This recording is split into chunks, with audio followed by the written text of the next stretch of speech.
nós vamos dar início. Essa aula da Escola Bíblica Dominical nossa hoje, nós vamos estar começando um novo material. É um material de uma revista com um título tão grande, Salvação. Talvez alguns irmãos já tenham ela, né? Mas eu vou estar iniciando essa revista e logo depois outros irmãos estarão dando continuidade no estudo dela, tá? O tema é um tema muito abrangente, é um tema maravilhoso, que vai... Os irmãos terem uma base, a gente vai começar a ver desde o início, né?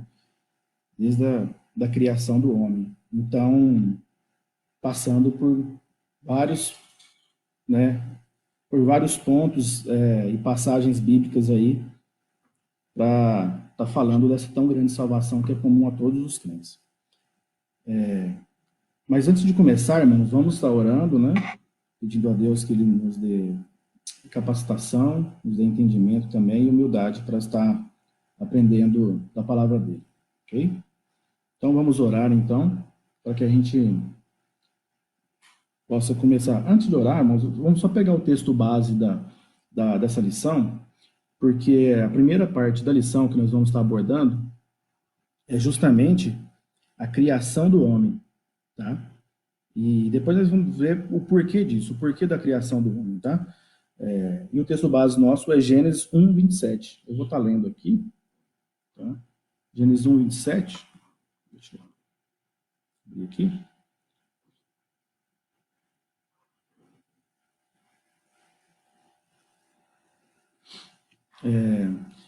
E disse Deus: façamos o homem à nossa imagem, conforme a nossa semelhança, e domine sobre os peixes do mar, e sobre as aves dos céus, e sobre o gado, e sobre toda a terra, e sobre todo réptil que se move sobre a terra. Então vamos orar, então. Senhor Deus e Pai, graças te damos, ó Pai, por mais um dia que o Senhor nos deu, porque o Senhor nos deu a tua palavra, Senhor, e mesmo à distância, Senhor, o Senhor tem nos dado condições, Senhor, de estarmos compartilhando da tua palavra com os irmãos, estarmos aprendendo sobre o Senhor, e o Senhor providenciou tudo, ó Pai, para que pudéssemos ser edificados, ó Pai. Graças te damos por tudo que o Senhor tem feito em nossas vidas. Abençoa-nos, Senhor, para que possamos passar pelas tribulações, pelas situações que temos vivido, né? E para que sempre, ó Pai, possamos ter em mente, ó Pai, que o Senhor está no controle, ó Pai.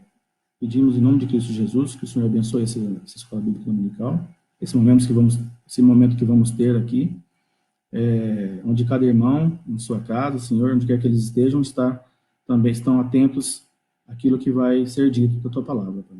Em nome de Cristo Jesus que oro e agradeço. Amém. Bom, irmãos, vamos dar então início à nossa revista nova, né? Para quem está chegando ainda agora aí, Tão Grande Salvação, é a revista que nós vamos estar começando agora. E a primeira lição que nós temos da revista, o título dela é A Criação do Homem. E é interessante porque vocês já se perguntaram, no caso,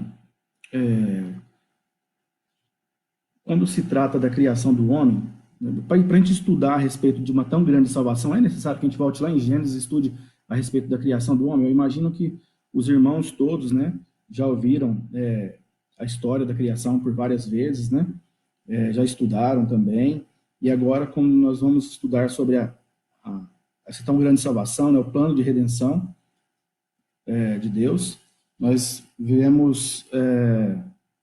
vamos ver de novo, né, essa questão da criação do homem, e aqui tem um ponto muito importante, porque acontece o seguinte: quando se trata de criação do homem, envolve várias coisas que estão relacionadas não somente à Bíblia, mas à nossa vida cotidiana também, né?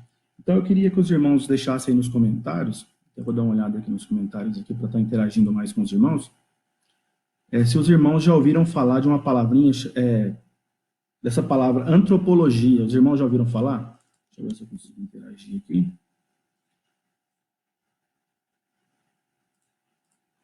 Os irmãos deixem aí nos comentários aí, antropologia.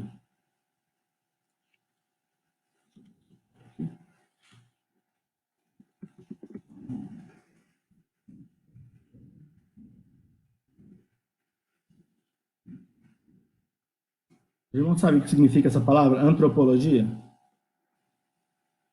Então, isso é interessante, irmãos, porque isso daí é algo que não é só... Esse estudo nós não vemos somente na Bíblia, quando nós estamos abrindo Gênesis e vendo sobre a origem do homem. Esse estudo também é feito de forma secular. Existem várias formas de estar... existem várias respostas, né, para a origem do homem. E aí cada área vai estar dando a sua resposta, né?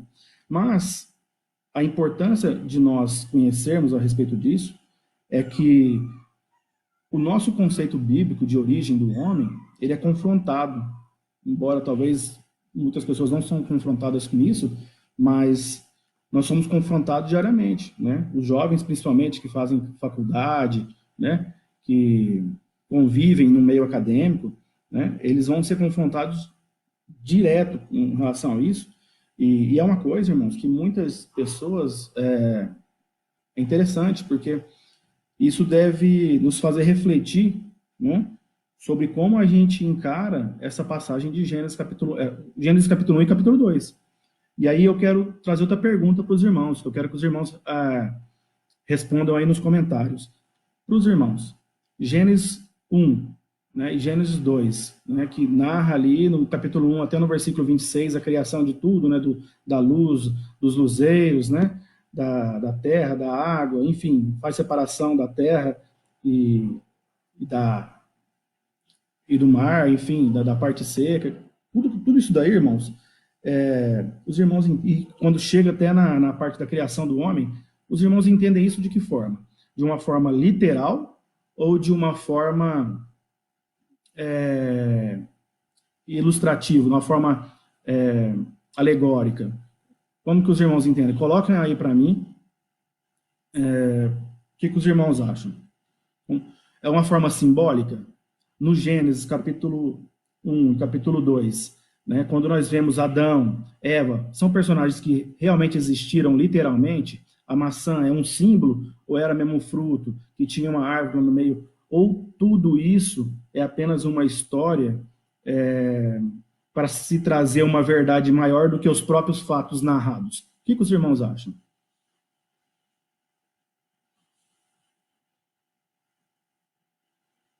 A Nathalie colocou aqui tudo literal, a Lia literal, a Kelly literal. Tudo bom, né? Os irmãos, talvez, alguns irmãos estejam se perguntando, nossa, mas que pergunta absurda essa que o irmão Alexandre está fazendo, né? Será que tem alguém, algum cristão, né, que professa crer na Bíblia, que entende que Gênesis capítulo 1 e 2 é uma metáfora? Sim, existe. Existem pessoas, né, que têm essa linha de pensamento aí. Né? Então, nesse ponto de vista, Adão seria um personagem, né? Fictício, né? A ideia desse ponto de vista o Clinton disse que não é uma simbologia ou uma alegoria. Alguns dizem que é uma proclamação. Alguns dizem, olha lá, é que Moisés usa apenas uma ilustração, mas isso não é sentido.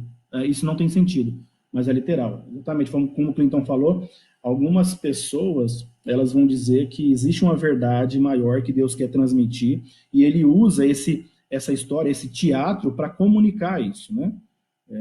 Então Adão, nesse caso, seria uma mitologia essa história toda, né? Para contar uma lição, né? Uma verdade superior. Só que isso daí traz problemas sérios para nós. Por quê? Seríssimos. Porque quando a gente vai falar, por exemplo, de Adão, não é só Gênesis que fala de Adão. Né? Eva também, não é só Gênesis. Nós vemos, né, tanto Jesus como Paulo, no Novo Testamento, citando, né, esses personagens e a queda do homem, tudo esse tipo de coisa, de forma literal. Né? Tanto que, agora nós vamos dar continuidade aqui no texto, depois que eu fiz essas perguntas para os irmãos, e os irmãos responderam aí, os irmãos todos responderam literal, ufa, que bom. Né, porque as implicações são seríssimas aí de se ter uma interpretação dessa forma aí, tá? Nós praticamente estaríamos jogando tudo que está adiante desse texto, né, na Bíblia, estaríamos jogando fora. Não faria sentido nenhum mais se o restante, caso isso fosse apenas uma parábola ou algo do tipo. Deixa eu ver aqui. O Ita falou que isso é fruto do liberalismo, mas a gente começa a relativizar, e a gente tem costume de fazer isso, né? Quando a gente olha coisas meio que fogem ao nosso entendimento, né, ou das coisas naturais, né, em relação à Bíblia, né, a gente começa a querer dar significado para essas coisas, né, a querer, enfim, entender o texto não a partir dele mesmo, né, ou da própria Bíblia, mas a partir de pressupostos nossos. Isso daí é perigoso. Então vamos dar continuidade aqui, porque é o seguinte, para a gente, quando a gente fala de antropologia, né, antropos é homem e logia seria estudo, né? Então seria o estudo do homem, antropologia, né? E a antropologia, a gente vai ver em antropologia a origem do homem, a constituição dele, o destino dele, né, de onde ele veio, para onde que ele vai, e o relacionamento dele com outros homens. No caso da antropologia bíblica, a gente vai ver o relacionamento dele com Deus, né? E por que esse estudo é importante? Como eu estava falando para os irmãos, né? Primeiro, a gente vai entender como que Deus planejou se relacionar conosco, né? Com os homens que ele criou, né? E o que ele espera de nós. Outra coisa importantíssima é que a gente tenha discernimento quando a revelação bíblica, né, a respeito de nós, dos homens, né, e a origem que ela revela, né, a respeito da raça humana, ela é confrontada por outras ciências. A psicologia vai falar a respeito disso, sociologia, biologia, tudo isso, todas essas áreas vão, em algum momento, abordar essa questão da origem do homem, né, de onde ele veio. Então, o que acontece? A revelação bíblica a respeito do homem, ela é humilhante. Esse aí é um dos pontos que a gente sempre tem que lembrar, né? E em momento algum, essa postura nossa de entender Gênesis como algo literal, né, deve nos inibir ou envergonhar muitas vezes, porque eu já vi pessoas, por exemplo, que quando está num assunto, mesmo pessoas que acreditam nisso, mas por estar num assunto onde a gente volta lá atrás e querer falar a respeito da origem do homem, eles ficam meio acanhados de falar a respeito disso, né? Porque parece um negócio meio careta, inclusive, até porque hoje cristãos são muito zombados, né, por terem posições desse tipo. Eu já vi, por exemplo, ateus zoando, né, zombando de cristãos, perguntando, você acredita então na cobra falante? Você acredita, né, nisso ou naquilo outro? Enfim, né? E aí muitos vão cair em várias tentações nesse sentido para poder estar tornando a revelação bíblica mais atraente para pessoas que não são crentes, ou mais atraente para o meio científico. Então, muitos vão querer relativizar, por exemplo. Eles vão aceitar, talvez, que Adão e Eva sejam personagens literais e tudo mais, mas quando fala do dia de Gênesis, né, dessa questão, se o dia era um dia normal, né, que Deus fez o mundo, criou tudo, né, no sétimo ele descansou, mas criou tudo em 6 dias, esses dias já não seriam literais mais, né, seriam milhares de anos. Para quê? Para dar margem para estar vinculando o relato bíblico com a teoria da evolução. Então, olha só, é muito tentador para o cristão querer estar de mãos dadas com outras revelações, né, com estudos antropológicos, né, de outras áreas aí. Isso é tentador. Mas por que que é? Porque a revelação bíblica a respeito da nossa criação, ela é humilhante, porque ela revela que nós somos seres criados, né, e com propósitos definidos. Essa palavra é importante, propósitos, irmãos, né? Não é não é por acaso, porque quando a gente fala que nós somos criados, ou seja, nós somos criaturas. Se alguém nos criou, é porque há um propósito em nos criar, independente de qual seja, né? E, consequentemente, inferiores a quem nos criou. E isso daí é humilhante. Porque uma vez que nós somos inferiores a quem nos criou, nós devemos nos submeter a este Criador. Então, é bom a gente estar sempre lembrando disso, né? E prontos, né, para estar também afirmando, né, reafirmando isso, né? porque nós sabemos de onde viemos, né? Onde caímos, né? E por isso nós recorremos a Cristo Jesus para que fôssemos salvos. Caso contrário, irmãos, se você coloca tudo isso daqui como uma metáfora, acabou tudo. Não tem necessidade de mais nada. Por quê? Tudo que nós vemos na Bíblia daqui em diante é em cima disso, é em cima dessa consequência da queda, né? Que, por sinal, só aconteceu porque o homem foi criado e por aí vai, tá? Então, a partir daqui, a gente vai passar por um primeiro ponto, né? A gente já falou sobre a literalidade, né, de Gênesis. Eu queria deixar uma recomendação para os irmãos aí, para quem não conhece ainda. Tem um cientista, ele é físico nuclear, eu gosto disso porque quando eu vejo cientistas, pessoas que não... Ele é um crente em Cristo, né? Ele é um professor, né? De escola bíblica também, e ele escreveu um livro chamado Gênesis 1 e 2, que chama Adalto Lourenço. Depois vocês procurem os vídeos dele, agora não, hein? Depois, no YouTube, para vocês estarem se aprofundando a respeito dessas coisas, né? Como que ele relaciona toda essa questão científica, ele por ser um cientista também, ele fala a respeito da literalidade, né, de Gênesis, com uma propriedade assim, muito bacana, e isso é muito bom para nós, né? Isso nos ajuda, né, a compreender melhor aquilo que muitas vezes nós já lemos, relemos, né, ou já ouvimos pregações, né? Isso dá uma reforçada. Recomendo fortemente que os irmãos estejam acompanhando lá e procurando mais informações a respeito dele. Depois deixem nos comentários se alguém já ouviu falar do Adalto Lourenço, né? E deixa aí no comentário aí que qualquer coisa depois eu mando o link também para os irmãos, tá? Deixa eu ver aqui que tem mais comentários aqui.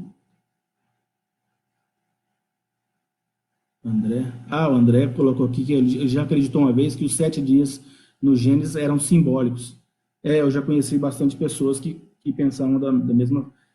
Não sei se pensam hoje ainda, mas que pensavam da mesma forma, tá? Romanos é citado a questão da literalidade de Adão. Irmãos, isso é tipo assim, é importantíssimo. Por exemplo, se a gente pegar o livro de Lucas, por exemplo, a genealogia de Jesus, ela é traçada até chegar em Adão.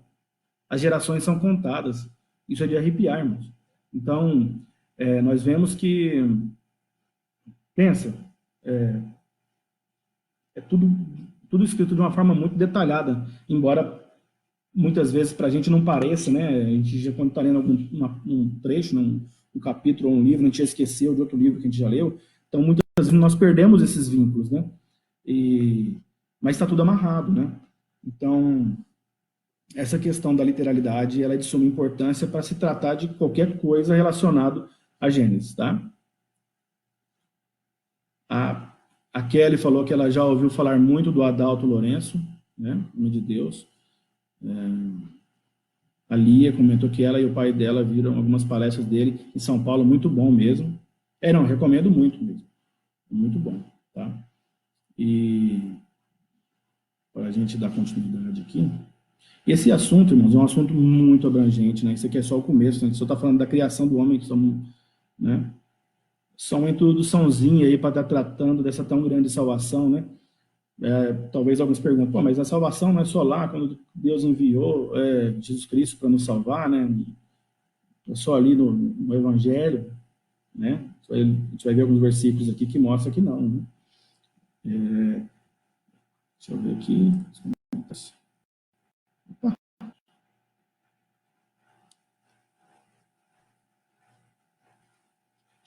Ocorreu um erro aí, irmãos. Os irmãos estão vendo aí? Olha, eu confesso que o tempo está passando mais rápido do que eu imaginava que passaria, tá? Mas vamos lá. Então, nós já vimos essa questão da literalidade, e agora nós vamos ver o seguinte, como que Deus formou o homem? E a gente vê no primeiro capítulo de Gênesis que Deus ele cria muitas coisas antes de criar o homem, tá? É uma história, é uma narrativa, né? Descritiva de como que Deus criou todas as coisas. E é interessante porque essa narrativa, ela não se preocupa em dizer de início assim, o motivo pelo qual ele fez essa coisa. Ele simplesmente escreve, ó, foi assim, assim, assim, né? E até, no caso do primeiro capítulo de Gênesis, ele é um resumão, né? Cita todas as coisas que ele criou, inclusive o homem está nisso daí. Nós acabamos de ler, o versículo 27 do capítulo 1, né?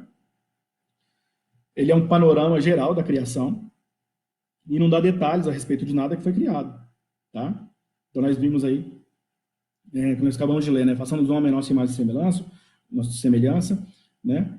Domine sobre os peixes do mar, ou seja, as outras coisas que ele já criou, né? Sobre as aves do céu, sobre o gado, sobre toda a terra e sobre todo réptil que se move sobre a terra, certo?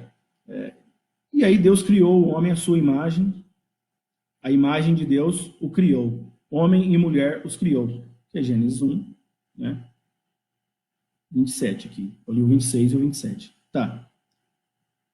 Beleza. Só que quando a gente vai para o capítulo 2 de Gênesis, o capítulo 2 de Gênesis, ele foca, percebe que, tipo assim, dentro de todas as coisas que Deus criou, o capítulo 2, ele não vai dar ênfase em como que Deus criou o sol, como que Deus criou a lua, como que Deus criou as estrelas, né? Ou como que Deus criou os animais, ou as plantas, não, né? No segundo capítulo, ele não é uma continuação, também, além dele não dar ênfase em outras coisas, né? Ele não continua, né, o capítulo 1, né? E também ele não está narrando outra criação, ou outro ponto de vista da criação. Ele também não é independente do primeiro capítulo. Ele depende do primeiro capítulo. Por quê? É legal como essa revista coloca, porque ela usou uma palavra muito bacana que eu achei, que o capítulo 2 de Gênesis é como se fosse um zoom dado bem no capítulo 1, no versículo 27.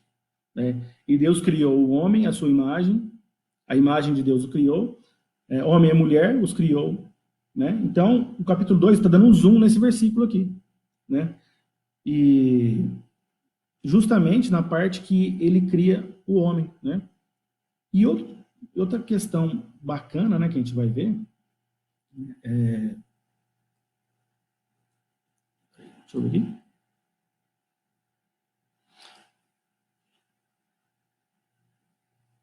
Então, dentro de todas as coisas que ele criou, ele foi dar ênfase, né, foi explicar, dar mais detalhes, né, justamente a respeito da criação do homem, né, que é esse zoom aí que o capítulo 2 dá no versículo 27 do capítulo 1.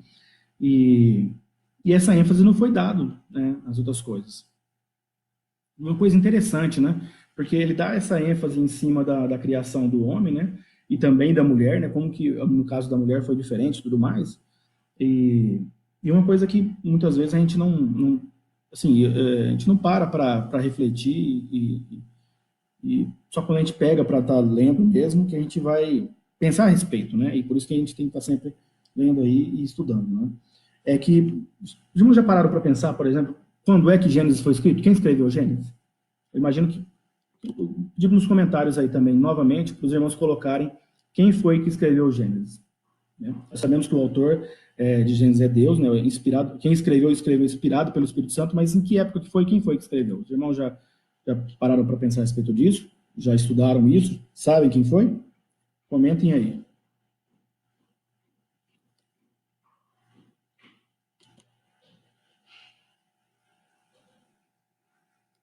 Vamos ver se alguém já comentou. Então, por que eu estou perguntando isso? Né? Vou ver aqui. Nathalie colocou que foi Moisés. Então, interessante, né? A Nathalie está certa.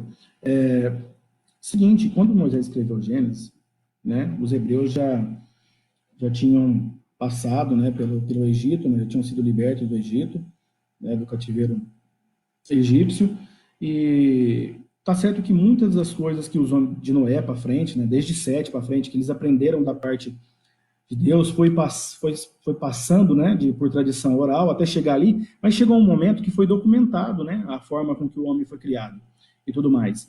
Mas os irmãos já pararam para pensar que aquele povo, tudo que nasceu em outra cultura, egípcia e tudo mais, embora talvez eles tivessem algum tipo de comunicação verbal sobre de onde tudo veio, né, de onde o ser humano foi feito, eles tinham também, já existiam as versões concorrentes dessa origem do homem. Então, dentro do meio egípcio, tinham vários deuses, eles já tinham, dentro da cultura deles, várias, vamos dizer assim, respostas, né, para como o homem foi criado, de onde que ele veio, e por aí vai, né? E aí, isso sim são coisas que nós consideramos mitologia, se você for olhar essas versões aí, né, no caso do Egito. Mas é interessante porque Moisés, ele documenta. Nesse momento, ele fala assim, não, agora, tipo, através da revelação divina, né, por meio da inspiração do Espírito Santo, ele documenta tudo como é que foi. E ele simplesmente descreve tudo.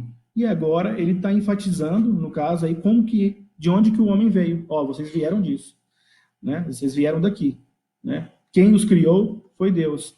E digo mais, e aí por aí ele vai falar da queda, né? E tudo, né?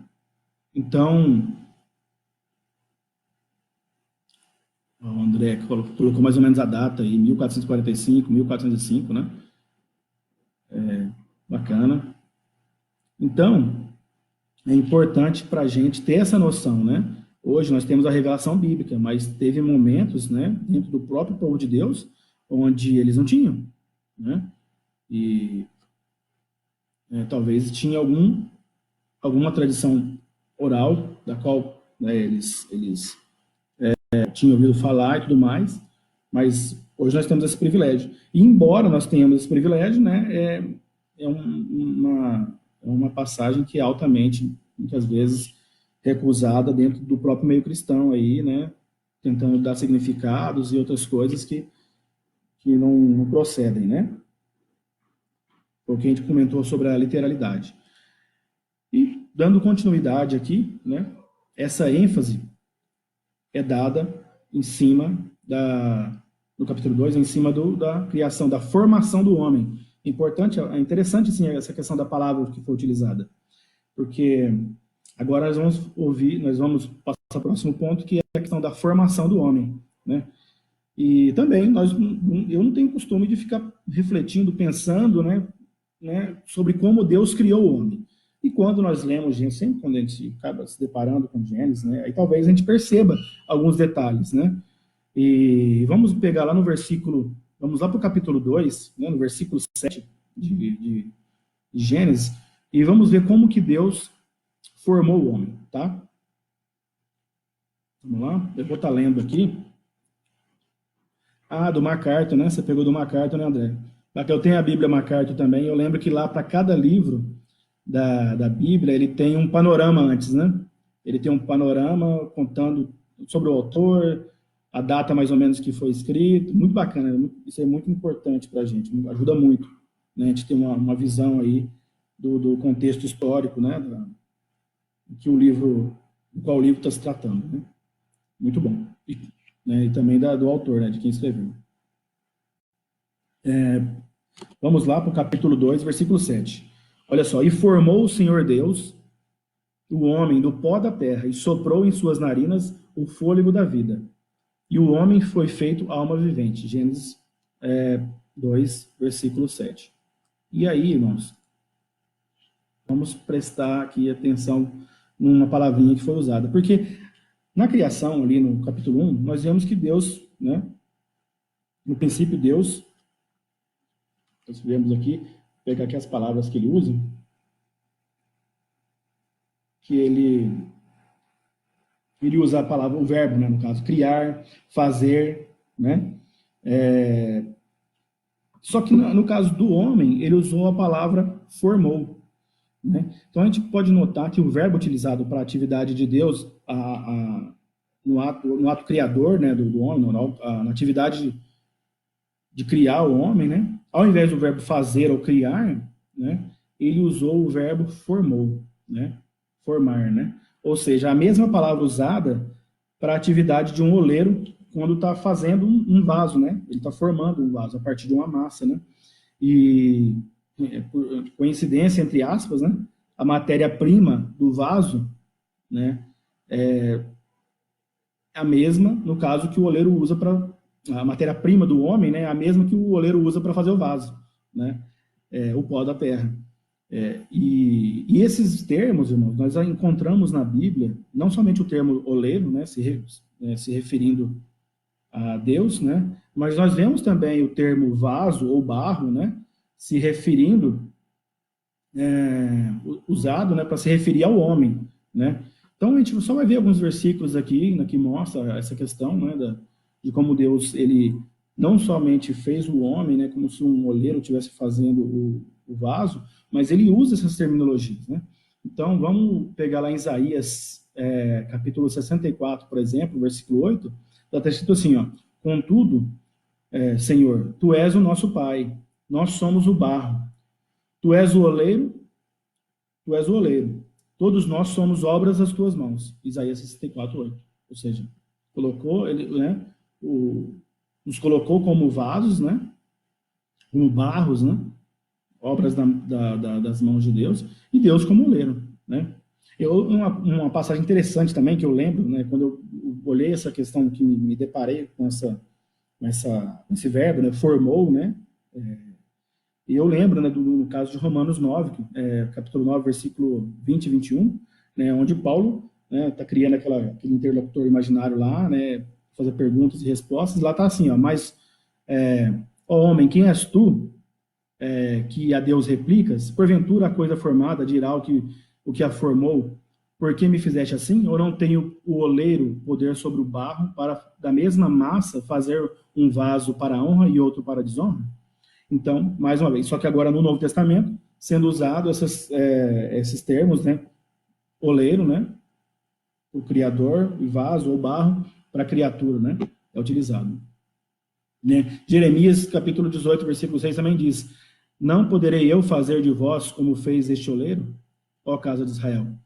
Diz o Senhor: eis que como o barro na mão do oleiro, assim sois vós na minha mão, ó casa de Israel. Mais uma vez, Jeremias 18, versículo 6. Né? E aí, no caso, né?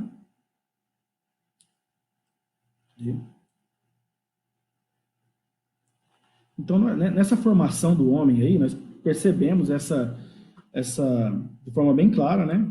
Que Deus, ele é colocado como oleiro, nós somos os vasos, tá? Nós percebemos também o destino, a origem do homem, né? De onde que ele veio materialmente falando, né?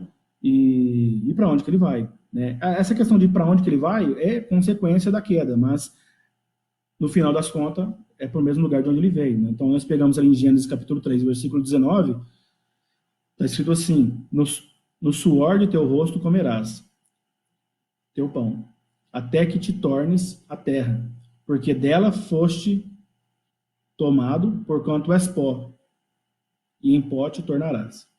Tá? Gênesis capítulo 3, versículo 19. Também nós percebemos, né, que o homem, ele é feito de um material frágil, ele é frágil. E, por consequência, né, por sermos criados, como eu falei anteriormente, né, isso é humilhante, né, por consequência, extremamente inferiores ao Criador. Pois ele conhece a nossa estrutura, lembra-se de que somos pó. Salmo 103, versículo 14.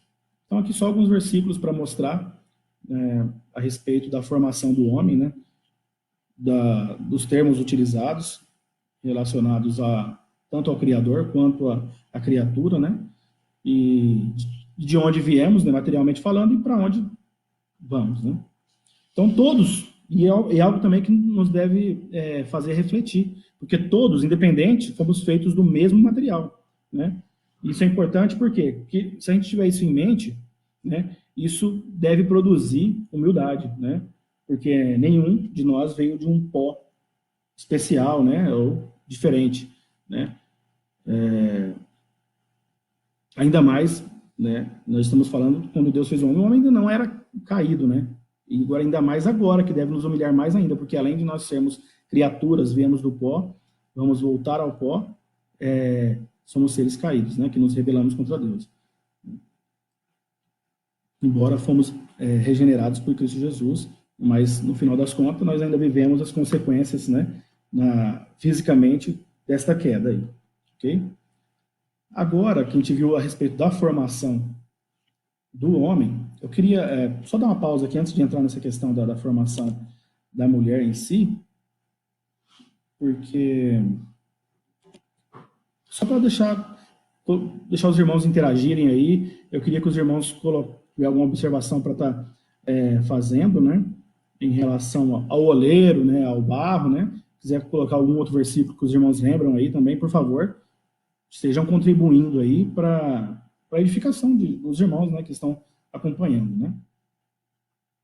Depois nós vamos entrar num assunto aí que vai começar talvez a ter algum tipo de debate interessante. Os irmãos estão me ouvindo? Quem está tendo algum problema na transmissão?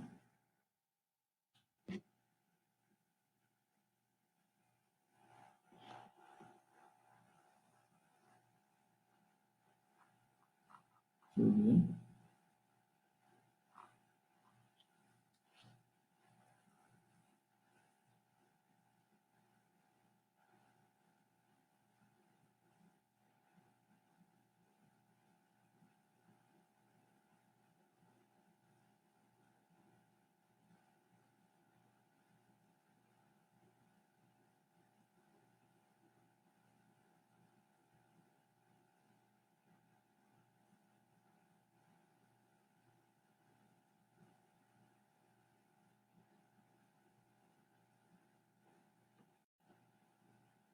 Tá ouvindo, Kelly?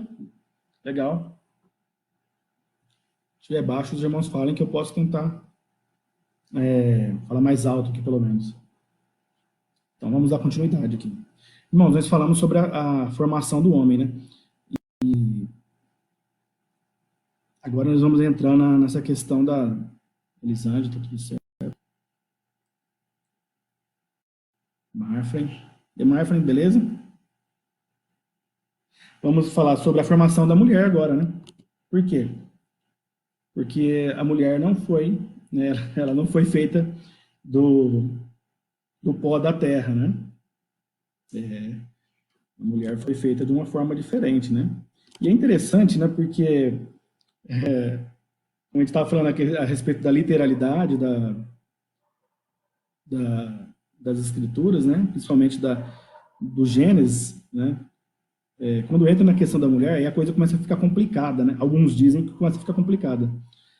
Vamos ver aqui, vamos irmãos ver, né? A mulher, ela é diferente, né? Ela não vem diretamente do pó, mas ela vem do material resultante de uma criação anterior, né? Resultante de uma criatura formada do pó, que é o homem, né? Então, quando a gente pega lá em Gênesis capítulo 2, versículo 18, né?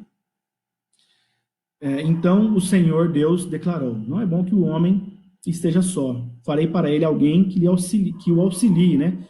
Ou farei para ele, em algumas traduções está uma ajudadora, né? Idônea, ou alguém que o auxilie, né? E lhe corresponda, né? Esse idôneo é alguém que lhe corresponda, né? Então, aqui vamos, né? Faz uma marquinha nesse versículo aí que é muito interessante.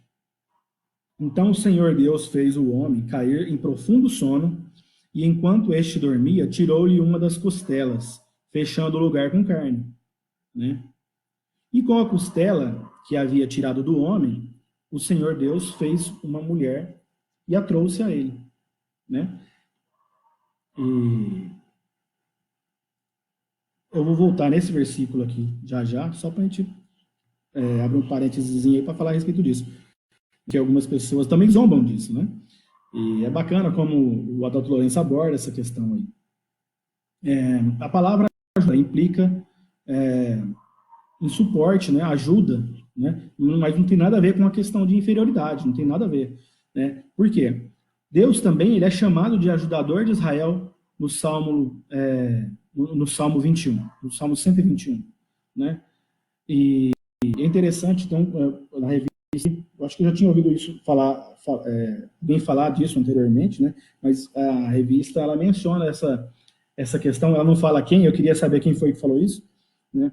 Mas um comentarista antigo, né, disse que Deus não fez a mulher da cabeça para que ela não se sentisse superior ao homem, né? nem do pé, também para que ela não fosse inferior ao homem, mas da costela para que ela estivesse ao lado do homem, né? E receber juntamente com ele honra pelo seu valor e função. Então, muito bacana esse comentário dos comentaristas, que eu quero ainda descobrir quem que é. Muito interessante, né? Se alguém já ouviu essa explicação, coloca aí na, nos comentários. Deixa eu ver aqui.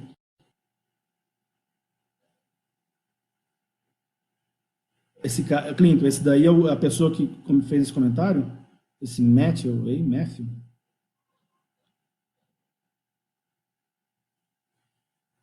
Sim, Kelly, a mulher foi feita de forma especial, é verdade. Porque foi tirado do homem, né? Especial. Então, olha lá. Deixa eu ver. Espacial, Leandro colocou. Bom, vamos lá, vamos dar continuidade aqui. Aí, sim, legal. Vamos ver aqui, porque quando a gente fala que a gente já falou sobre a formação do homem e a formação da mulher, né? Que isso não inferioriza de forma nenhuma a mulher. Isso é muito importante salientar. Mas tem uma coisa também que quando a gente volta para aquela questão da literalidade, irmão, quando ele fala de Gênesis, não tem como. Essa questão da literalidade sempre vai vir à tona.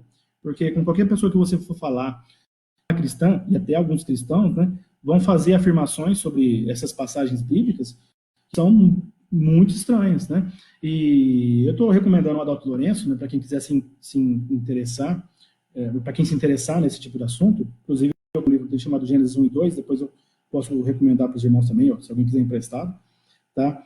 É o seguinte, ela fala que Deus tirou do homem, né, com a costela que havia tirado do homem, o Senhor Deus fez uma mulher e a trouxe a ele, né? Mas antes disso, a Bíblia diz que Deus fez o homem cair em profundo sono enquanto este dormia, né? Então, fez ele cair em profundo sono enquanto ele dormia, tirou uma costela, fechando o lugar com carne. Bom, tem um vídeo da Laura Lourenço que depois eu posso compartilhar com os irmãos aí, os links, né? Os irmãos distribuem entre vocês aí, né? Eu posso estar colando aqui mesmo no vídeo da. Depois os irmãos olhem aqui no comentário dessa live, que eu deixo o link aí para os irmãos, tá? Mas é muito bacana porque ele coloca justamente de forma científica o que Deus fez, né? Quando ele falou assim, ó, muitas pessoas não dão crédito à Bíblia justamente por causa da linguagem simples que é utilizada, né? Isso daqui foi escrito para que qualquer pessoa entendesse, né? A pessoa não precisa ser, por exemplo, um anestesista para entender que esse sono profundo foi uma anestesia geral, né? A pessoa não precisa entender de genética para entender que Eva é como se fosse um tipo de clonagem, né? Feita a partir do homem. Ele explica essa questão, por que da costela? Então, assim, a costela tem célula tronco vermelha, que se fosse para clonar um ser humano, é dali que seria tirado o material genético, entendeu? E a questão, a Bíblia é muito detalhe a ponto de dizer que Deus fechou com carne, né? A Bíblia não escreve nada a respeito de que ficou marca nem nada, ele fechou, né? Ele falou assim, ó, a Bíblia não usa a terminologia, né, da cirurgia plástica, por exemplo, mas isso não quer dizer, isso não desqualifica, né, o linguajar que a Bíblia utiliza, né, não é motivo nenhum para se desacreditar do que a Bíblia está dizendo, né? Então é bacana que ele, como cientista, ele aborda esses assuntos com a visão científica, né? E ele mostra que sim, a Bíblia está sempre de acordo, né, com as coisas que nós descobrimos no decorrer da história, mas que ela não utiliza um linguajar, uma terminologia que muitos talvez exige, né, ou vamos dizer assim, acusam, né, ela de não utilizar, né, de não ser verdade. Mas é bacana. Então eu vou estar passando isso daí para os irmãos, tá? E aí, vem uma pergunta agora. Cadê? O Leandro falou aqui primeiro. Ah lá, a Eliana respondeu a questão de estar ao lado do homem, bacana. Deixa eu ver. Legal. Deixa eu ver. A primeira anestesia geral, o Leandro comentou aqui, Deixa eu ver aqui. Eu também não sabia. Não, ele fez como é que fala? Um paralelo aí, né? Do que aconteceu em Gênesis, da descrição, né? Mas é muito bacana, né? Tipo, por que Deus não tirou a costela de Adão ali, sem ele sentir dor nenhuma, mesmo ele estando acordado, enfim. Né? Bom, é especulação a partir de agora, né? Vamos deixar para lá. Mas, dando continuidade aqui, né, essa questão, né, vamos estar fazendo outra pergunta agora, eu gostaria que os irmãos interagissem aí, que a próxima pergunta é, então, nós já vimos como que Deus formou o homem, né, do pó da terra, ele fez a mulher de uma forma diferente, especial, como a Kelly disse aí, né, a formação da mulher, do homem, e a próxima pergunta é, por que Deus criou o homem? E aí eu vou deixar para os irmãos responderem aí, os irmãos que vão responder isso daí. Por que Deus criou o homem?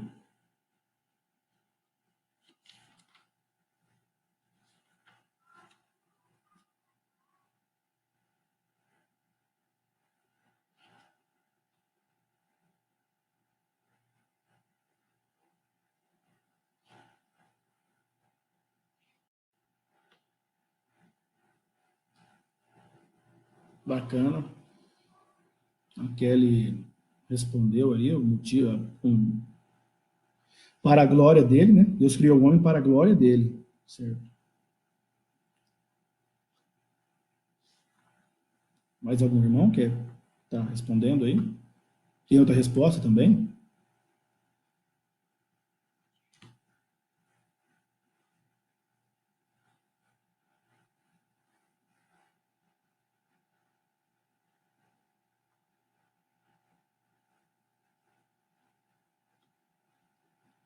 Eu não sei.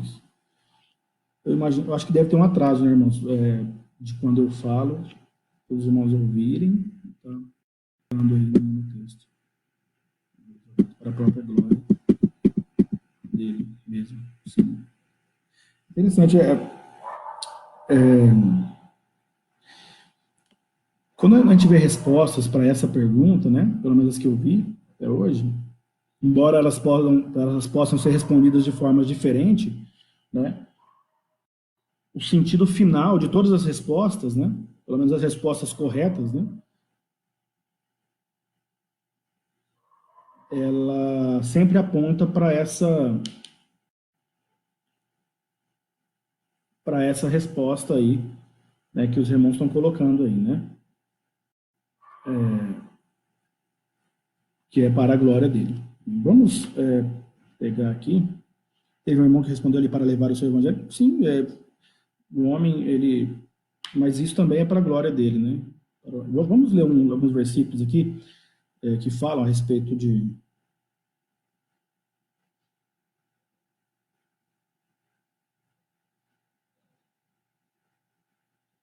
A Eliana respondeu para espelhar relacionamento de Deus com o homem e Cristo com a igreja. Bacana, mas deixa eu ver o que mais... E essa questão do relacionamento é muito importante que a Eliana respondeu também, porque nós vamos ver isso agora, essa questão do relacionamento.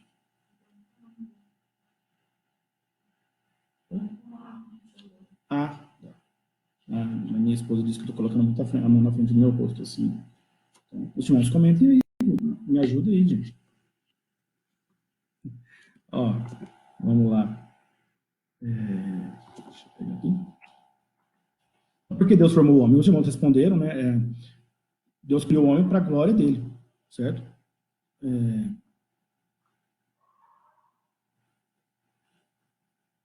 A Eliana mencionou uma palavra importantíssima que é a questão do relacionamento. E é aí que nós vamos entrar. Bom, quando a gente vê a criação do homem, em Gênesis, né? Lá no versículo 26, né? De Gênesis, capítulo 1. Lá e disse Deus, façamos o homem à nossa imagem, conforme a nossa semelhança, e domine sobre os peixes do mar, e sobre as aves do céu, e sobre o gado, e sobre toda a terra, e sobre todo réptil que se move sobre a terra, né? E ao criar e a gente percebe o seguinte, que ao criar o homem, né? A sua imagem e semelhança, embora pelo que eu andei lendo, né, a respeito disso, a palavra quer dizer a mesma coisa, né? Imagem e semelhança é apenas uma forma de você explicar, né, enfatizar, né, essa questão aí da, do modelo que foi utilizado para que o homem fosse feito, né, que é Deus, né, ele fez um homem semelhante a Deus em alguns aspectos, né. Isso demonstra o intuito de Deus em se relacionar com o homem e ter comunhão com ele, né. Então, o que a Eliana falou é importante, essa questão aí, né. Deus não fez um robô, né, ele fez um ser que evolui no sentido de estar aprendendo, né, no sentido de compreensão, né? Ele capacitou o homem com intelecto, com vontade, né? E que confere ao homem uma questão que não é comum, né? Dentre as demais criaturas, que é a pessoalidade, né? O homem, ele passou, essa criatura que Deus fez, ele é um ser pessoal, né? Assim como Deus é pessoal, né? Então, isso difere tudo aquilo que nós vimos relatado na criação, né, material, né, descrito no Gênesis capítulo 1. Né? E, e além dele dar todas essas capacidades para o homem, né, essas características, né, ele deu ao homem um poder, né, de domínio sobre as demais criaturas que foram criadas. Né? E o que destaca o homem como algo único que foi criado, né? Dentre todas as outras criaturas que ele fez, né? E então, isso também é algo que eu estou pensando agora, pensei bastante quando eu estava estudando esse material, mas eu confesso que é algo que não tem costume de pensar, tá sempre refletindo em coisas desse tipo, e é algo que nos ajuda, né? E deveríamos fazer isso, né?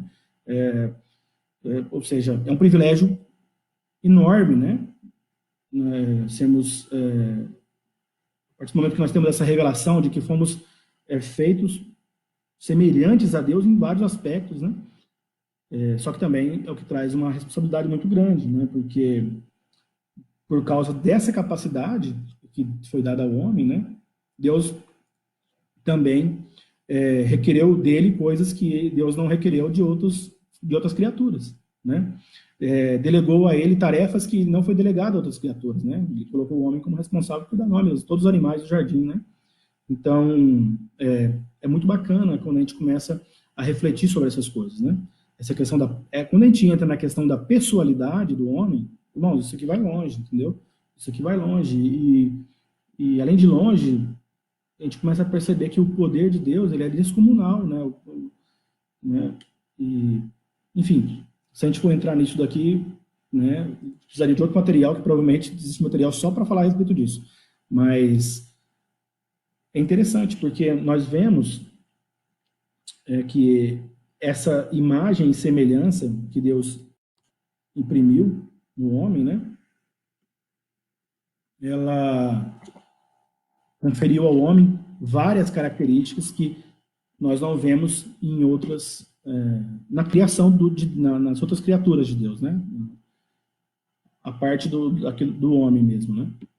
Então, nós percebemos a glória de Deus na criação do homem. Não somente na criação do homem, né? Nós vemos lá em Romanos que a glória de Deus ela está impressa em tudo aquilo que Deus criou, né? A glória de Deus ela pode ser percebida por tudo que foi criado. Mas quando a gente fala do homem, é muito perceptível, né? Que, até mesmo porque o próprio capítulo 2 ele pega tudo aquilo que foi dito no capítulo 1 e enfatiza justamente a criação do homem, né? Então, nós vemos que a glória de Deus ela a partir da criação do homem, ela é muito percebida do homem, né? Dessa criatura que Deus criou. Só que tem um detalhe, né? Vamos ver aqui em Isaías capítulo 43, versículos 6 e 7, né? Porque é um versículo que responde a pergunta, né? De uma forma assim bem direta, né? Embora os irmãos responderam corretamente, né? Muitos vão responder de formas variadas, mas tudo vai culminar nisso, né? O resultado final, a síntese de todas as respostas corretas vai ser essa questão da glória de Deus.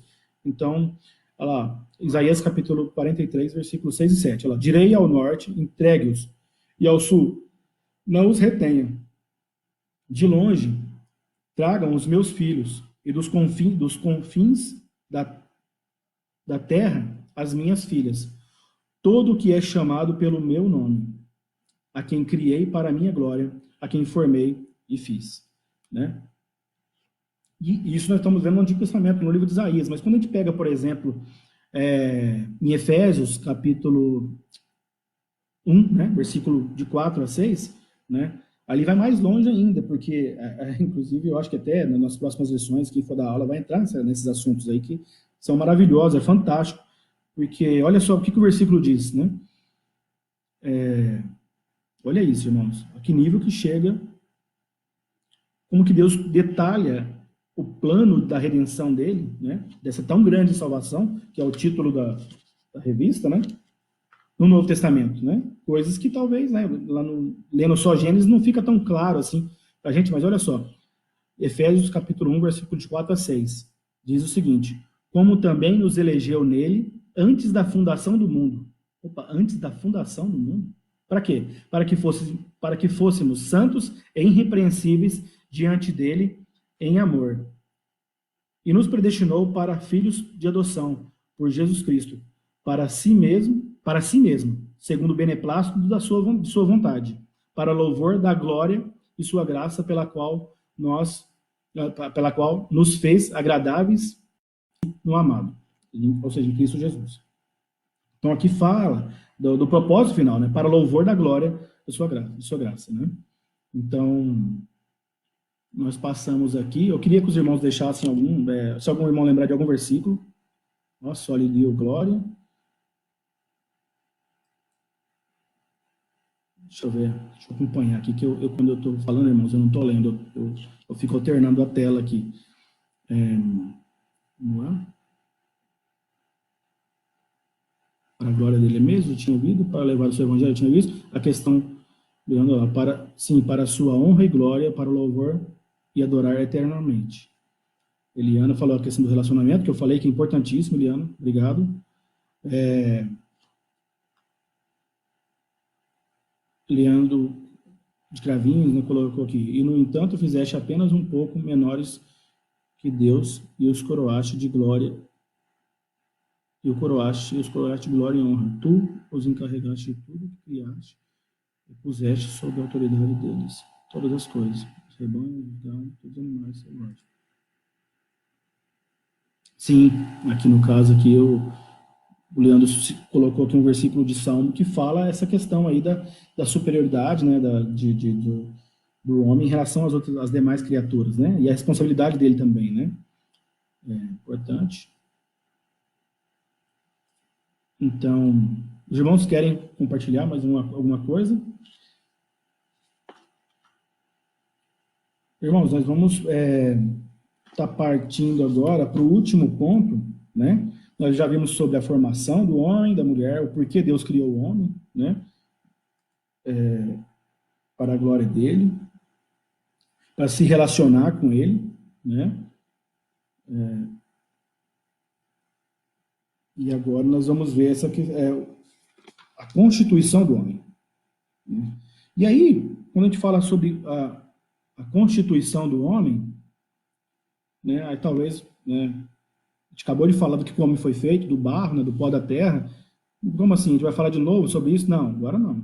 A gente está falando da constituição do homem em relação à semelhança dele com Deus, né? Porque, e não somente disso, mas também daquilo que a Bíblia revela a respeito do que o homem, do que compõe o ser humano, né?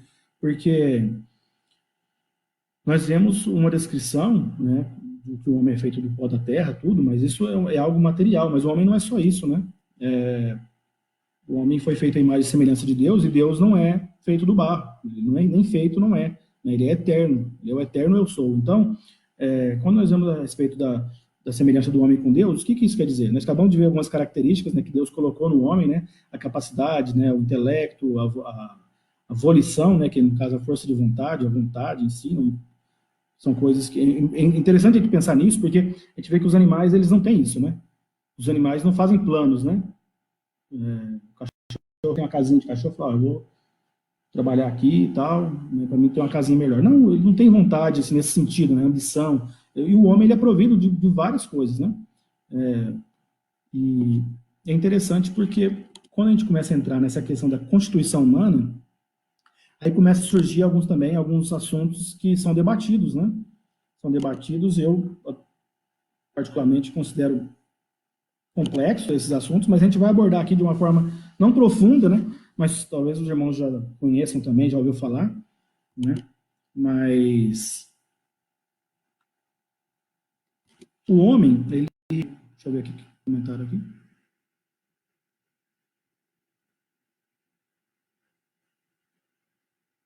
O Leandro Bertagnoli falou que é muito importante o entendimento desses pontos, né? Se não for entendido, dá erro em tudo para frente, sim, claro. Aí já, problemão, né? Você arruma um problemão. Às vezes a gente vai querer dar uma, é consertar, né? Porque não tem nada de errado na Bíblia, mas como eu estava falando, é tentador muitas vezes para até mesmo para nós, né, tornar algumas passagens bíblicas mais agradáveis, mais atraentes para pessoas, né, para que as pessoas abracem, né? E só que aí que tá, às vezes nessa tentativa de querer tornar a coisa mais fácil, né, mais, enfim, ou de defender algo, né? A gente acaba atrapalhando tudo lá para frente, né? E o homem, irmãos, ele é uma unidade indivisível, né? Ele, os irmãos, eu quero que os irmãos comentem agora, eu quero fazer uma pergunta. Do que é composto o homem? Só quando eu falo do que é composto o homem, irmãos, eu quero perguntar o seguinte. Os irmãos já ouviram falar de corpo, alma e espírito, certo? Existe uma doutrina, existem duas doutrinas, né? Aliás, a doutrina da constituição humana tem dois pontos de vista a respeito disso daí, né? Mas tem uma palavra que eu vou falar aqui, é dicotomia. Tem outra palavra que chama tricotomia, tá? Essas palavras, elas representam formas diferentes de se ver a constituição humana, de como o homem é feito, né? De como as partes do homem se relacionam, né? Elas são usadas para fins didáticos, né? De como compreender melhor as capacidades que o homem tem, né? E como que ele funciona, né? Por exemplo, no caso dos dicotomistas, né, a dicotomia ela vai entrar nessa questão do que o homem ele é formado somente por corpo, né, mais a alma ou espírito. Nesse ponto de vista, irmãos, alma e espírito é a mesma coisa, tá? Então eu queria pedir para os irmãos comentarem se algum irmão já viu a respeito disso,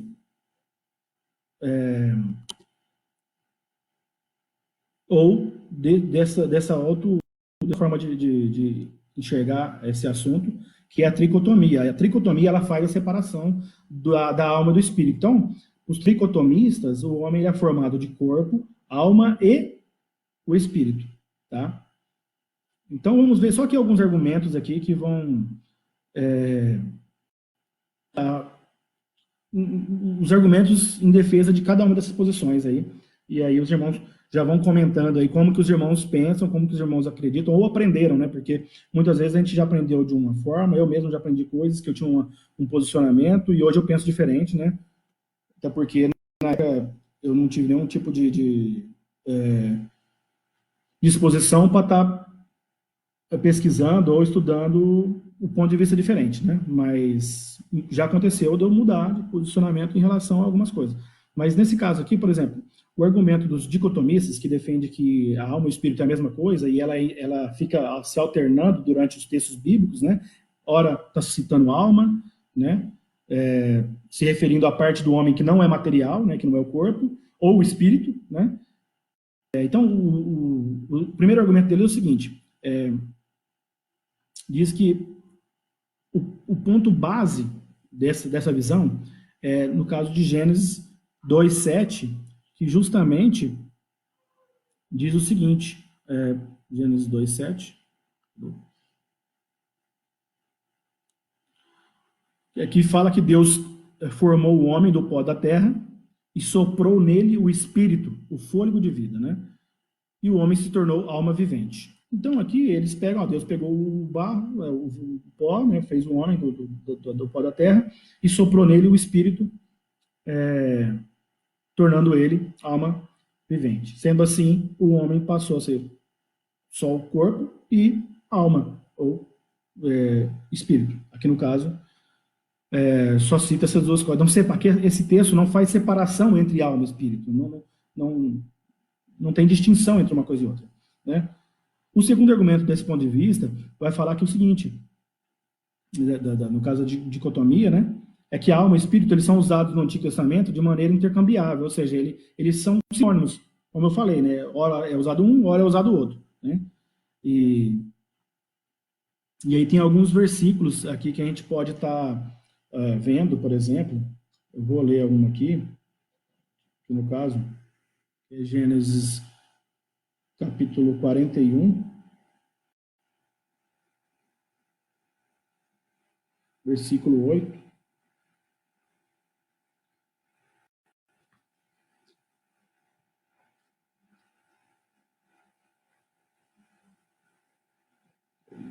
Gênesis 41.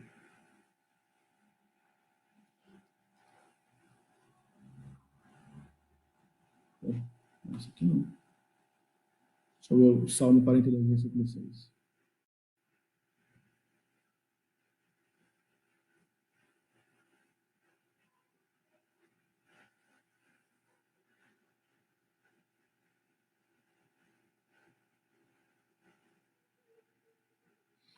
Salmo 42, versículo 6.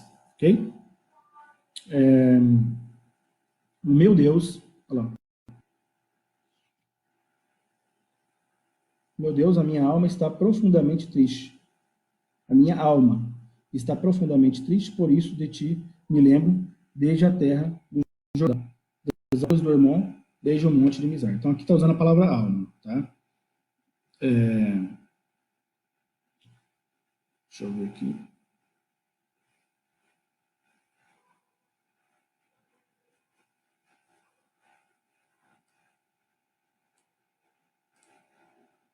Aqui estava falando para comparar essa passagem do Salmo 42, versículo 6, Gênesis 41, versículo 8.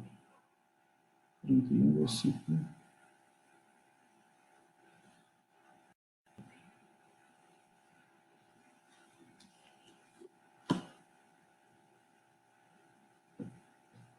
Deixa eu ver aqui.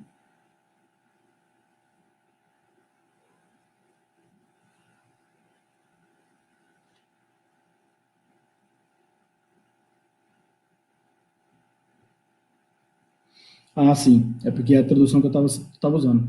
No Gênesis capítulo 1, 41, versículo 8, diz o seguinte: de manhã, achando-se ele de espírito perturbado, mandou chamar todos os magos do Egito e todos os seus sábios, ele contou os seus sonhos, mas ninguém havia que lhes interpretasse. Né? Aquela passagem do faraó lá, né? Aquele sonho. Então,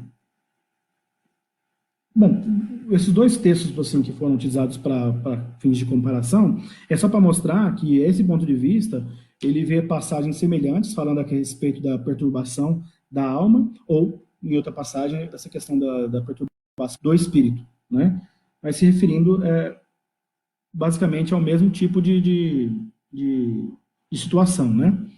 Então, eles usam esse tipo de texto para estar defendendo essa posição, tá? Então, a gente não vai se aprofundar em nenhum deles, meu irmão, é só para os irmãos terem uma noção aí de quando se fala da constituição humana, quais são os pontos de vista aí, tá? Eles também, os dicotomistas, eles vão afirmar que a alma e o corpo, né, eles são sempre citados juntos, né? Se referem à totalidade do homem, né? Então, o homem, ele não é só matéria, ele também tem o lado que transcende a matéria, que no caso seria a alma, ou, no caso, espírito, né?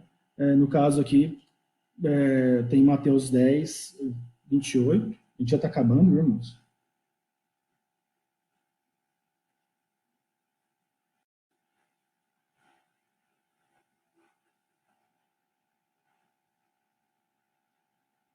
Olha só, no livro de Mateus, capítulo 10, versículo 28, diz o seguinte: não temais os que matam o corpo e não podem matar a alma.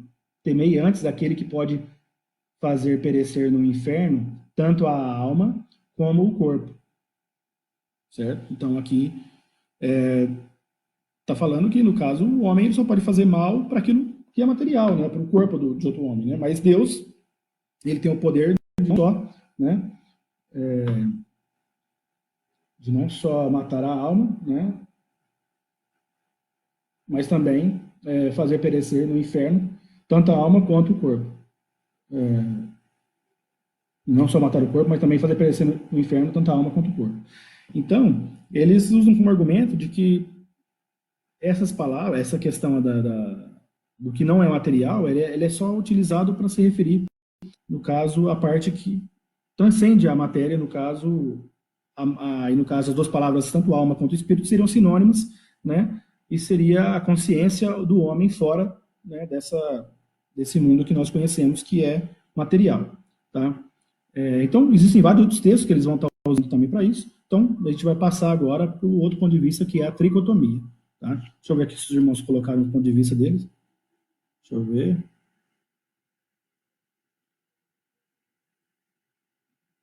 Esse estudo realmente é interessantíssimo, né?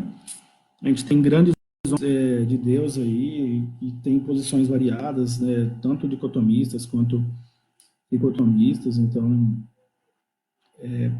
irmãos, eu não vou bater o martelo nisso daqui para os irmãos, não. Eu tenho uma posição, claro, né, mas não é algo que. Isso é algo para a gente sentar e conversar e realmente orar e pedir a Deus que Ele esteja nos capacitando para entender determinadas coisas. Mas a palavra dele fala sobre isso, né? Nos revela muita coisa, né? Então a gente tem que ter sabedoria e muitas vezes não partir, né, de pressupostos que vieram de nós. Isso não pode acontecer, entendeu? Então, deixa eu ver aqui. Clinton colocou a Ezequiel no Vale dos Ossos Secos, vê os ossos se tornarem corpos, mas sem espírito. Eles estão mortos. Quando Deus sopra o espírito, aqueles corpos passam a ter vida. Ou seja, alma e espírito juntos. Aqui ele falou que nunca tinha pensado nisso, mas divide. Então ainda tenho dúvidas. Ok. Luiz Alberto colocou, creio que a alma e a consciência é a consciência de cada um. Sim, a questão da alma tem essa questão da consciência, sim, né? Inclusive a palavra alma na Bíblia, aí, em vários momentos, quando é citado alma, é usada a palavra psique, que também, em alguns lugares, são traduzidos como vida. Mas é algo que transcende a matéria mesmo, tem a ver com consciência, né? Deixa eu ver, Clinton. De vídeo. O Clinton.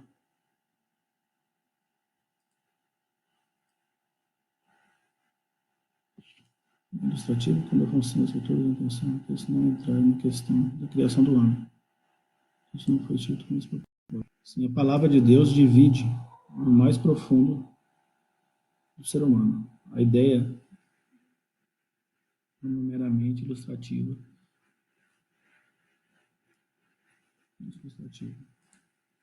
O Clinton falou aqui essa questão da palavra de Deus dividir o mais profundo do homem. Foi Hebreus, Clinton, que você quis se referir? Que ela penetra a ponto. A palavra de Deus é como espada de dois gumes, que penetra a ponto de dividir a alma e espírito. Foi esse. Depois coloca aí para ver se foi esse daí que você quis citar mesmo.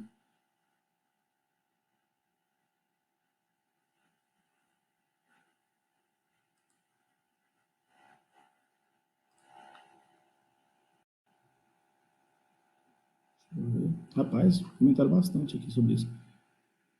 O Leandro, ele respondeu para a Kelly assim, é bem legal estudar isso, mas é um exercício de deixar de lado praticamente tudo que aprendemos. Podemos fazer um dia um estudo só disso, mas o foco hoje é entender que existe na composição de todo a ideia de parte material eterna. Sim, exatamente. Essa questão aí, né? Essa parte aqui, até os crentes, né, que são salvos, né, vão viver eternamente com Cristo, a parte material vai ser desfeita, né, ou transformada para quem for arrebatado. Mas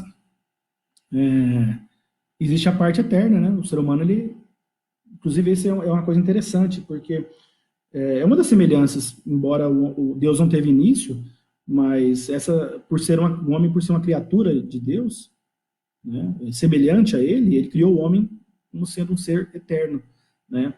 Então, nós não vemos Deus, né, no caso da condenação eterna, Deus destruindo o homem, ele deixando de existir, não. Ele continua existindo, só que a parte de Deus, né? Distante de Deus, condenado. Então, aqui, na verdade, o texto é enorme, está tratando de salvação do homem. São vários textos que ele. Se o contexto fala de salvação, a propósito desse texto, e não falar sobre a divisão do homem. Bom, enfim, vamos dar continuidade aqui. Então, só falando da tricotomia, que é a última parte, depois só para a gente chegar na conclusão e terminar, tá?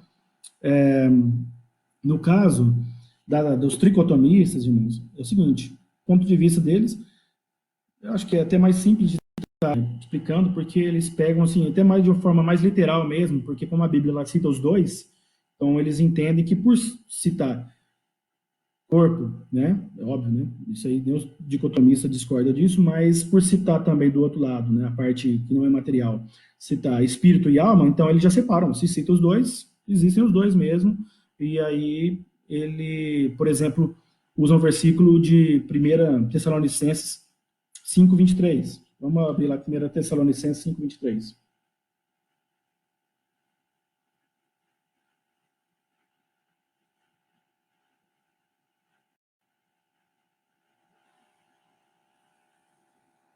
Olha só que interessante. Por quê? Porque o intuito aqui no caso, esse argumento dos tricotomistas, tá, irmãos, que acreditam que é, existe corpo, alma, espírito, que o homem é composto por corpo, alma e espírito, né? Eles usam esse texto para falar que que Paulo, né, ele enfatiza as três partes do homem quando exorta os crentes à santificação. Então vamos ver aqui, 1 Tessalonicenses, versículo 5, capítulo 5, versículo 26, tá? Aqui diz o seguinte: 23, versículo 23. O mesmo Deus da paz vos santifique em tudo. Em tudo o quê? Aliás, vos santifique em tudo. E o vosso espírito, alma e corpo sejam conservados, íntegros e irrepreensíveis na vinda de nosso Senhor Jesus Cristo. Fiel é o que vos chama, o qual também o fará. Então, aqui, essa exortação, né, de Paulo, dizendo, né,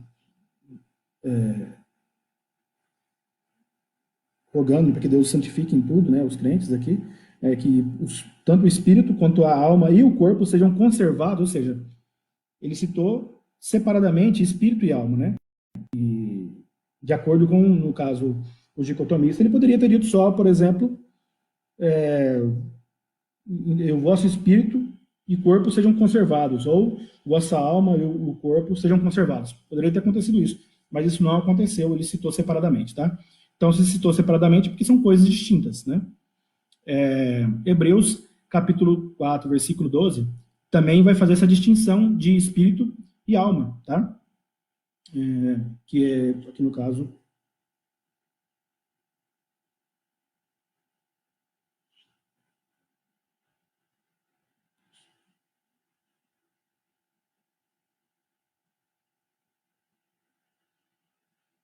tá? Porque a palavra de Deus é viva e eficaz, e mais cortante do que qualquer espada de dois gumes, e penetra até o ponto de dividir alma e espíritos, juntas e medulas. E é interessante porque quando fala de juntas e medulas, são coisas separadas, são coisas que elas, né, a gente vê que no caso a medula está dentro, agora está dentro, né? Está dentro do osso, né, nosso, né? Mas aqui está falando que ele faz comparação de coisas que podem ser divisíveis, né? Coisa que também podem ser divisíveis. E aqui no caso ele está usando alma e espírito juntas e medulas, né? E é apta para discernir os pensamentos e propósitos do coração. Então a palavra de Deus é apta para isso. Então, um argumento dos tricotomistas, né? A respeito desse assunto. E o último argumento dos tricotomistas, né? A respeito do assunto é que 1 Coríntios, capítulo 2, versículo 14, 1 Coríntios, capítulo 2, versículo 14, né, ele vai sugerir uma classificação tripla aí, no caso, né? Natural, que seria o corpo, carnal, alma, e espiritual, que seria o espírito, né? Então, ora, o homem natural não aceita as coisas do Espírito de Deus, porque eles são loucura, homem natural. E não pode entendê-las, porque elas se discernem espiritualmente. Porém, um homem espiritual julga todas as coisas, mas ele mesmo não é julgado por ninguém, certo? Então, aqui foi mais assim, não está sendo citado separadamente essa questão aí do espírito da alma, mas ele está mostrando que, no caso, que existe uma classificação aqui de 3 partes, né? E, enfim, eu acho que os dois primeiros argumentos da tricotomia são mais claros, mais específicos, assim, esse último aqui. E no caso aqui, a conclusão de tudo isso que nós vimos, né, tanto a visão dos dicotomistas quanto tricotomistas aí no caso, a gente pode discutir isso daí em outra ocasião, tá? Só para os irmãos saberem os posicionamentos a respeito da composição do homem aí, tá? Mas o que a gente conclui de tudo isso? Irmãos, nós concluímos o seguinte: nós somos os únicos seres criados, né? Como sendo semelhantes, né? A imagem e semelhança de Deus, ok? Somos os únicos a quem ele chama para ter um relacionamento. Lembra que a Eliana citou nos comentários aí a questão do relacionamento? Isso é importante. Nós lemos no relato de Gênesis, que é uma narrativa literal, em que Deus, toda tardezinha, ele ia lá se comunicar com Adão, né? Ou seja, ele conversava com Adão, né? Ele fazia perguntas para Adão, né? Embora ele soubesse as respostas, o simples fato de ele ter nos criado com essa capacidade de se comunicar, ele perguntava: Adão, né? Que você fez? Onde você está, né? Olha só que interessante, né? E também nós somos os únicos que recebemos dele incumbências, né? Da criação ele delegou ao homem, né? De cuidar do restante da criação. Então, nós concluímos esse tipo de coisa. Ou seja, foi nos dado muitos privilégios, né? Privilégios fantásticos, mas também deveres, né? Deveres. Isso tudo, irmão, nós estamos falando antes da queda, né? Nós vemos que, mesmo depois da queda, permanece muitos dos privilégios, embora nós vemos no relato logo depois dos filhos que Adão teve, né? Que Deus, no caso, que Adão gerou um filho segundo a imagem e semelhança dele, de Adão, ou seja, já caído, né? Que passou até chegar até nós, né? Passou adiante até chegar até nós. Mas ficou o resquício dessa imagem e semelhança de Deus no homem até hoje. Nós somos providos de tudo isso, de intelecto, nós dominamos sobre a natureza, sobre os animais. Então, isso aí são privilégios, mas isso também nos dá responsabilidades. Nós temos responsabilidades quanto à criação dele, quanto aos animais, quanto à natureza, quanto a todas essas coisas. Então, isso é uma tremenda responsabilidade. Nós, mais do que ninguém, né, deveríamos prezar por tudo isso, tá? Ou seja, e também usar bem, fazer bom uso de tudo aquilo que ele nos deu, dos nossos talentos, né, das nossas habilidades, né? E quanto ao relacionamento que devemos ter, procurá-lo sempre, né?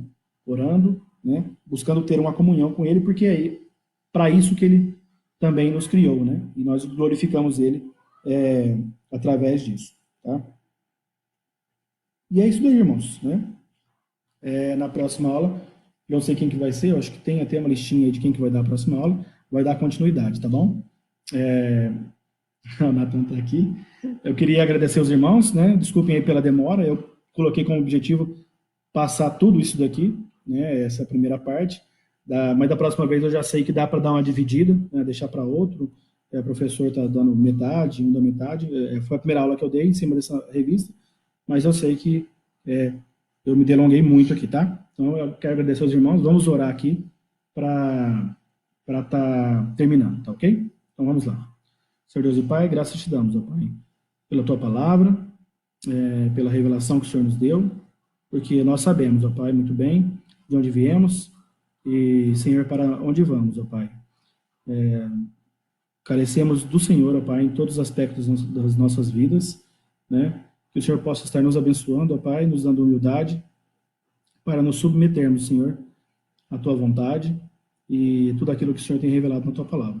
Agradecemos por cada irmão que participou, que está aqui conosco, também que o Senhor possa estar abençoando eles e ajudando-os, ó Pai, tanto eles quanto a mim, a estar refletindo sobre tudo isso que temos aprendido na tua palavra. Em nome de Cristo Jesus que eu oro e agradeço. Amém. Irmãos, Até mais e prometo que da próxima vez eu vou ser mais curto no estudo aqui, tá ok? Valeu, pessoal!